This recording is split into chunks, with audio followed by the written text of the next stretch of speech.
జాలి కలిగిన వాడే, కానీ ఆయన భయంకరుడు, భీకరుడు. ఆయన గొప్పవాడే, దేవుని స్తోత్రం, మహత్కార్యములు చేయువాడే, కానీ ఆయన నోటిని తీర్పులను కూడా మనం జ్ఞాపకం చేసుకోవాలి. దేవుని స్తోత్రం. ఆయన మన దేవుడైన యెహోవా, ఆయన తీర్పులు భూమి మీద అంతటా జరుగుతున్నాయంట. ఆయన తీర్పులంట భూమి అంతటా జరుగుతుందంట.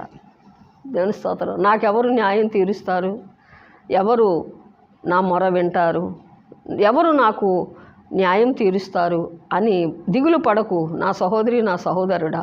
ఒక కాలం వస్తుంది, ఒక సమయం వస్తుంది, ఖచ్చితంగా దేవుడు అంటున్నాడు ఆయన తీర్పులు భూమి అంతంతటా జరుగుతుందంట. దేవుని స్తోత్రం.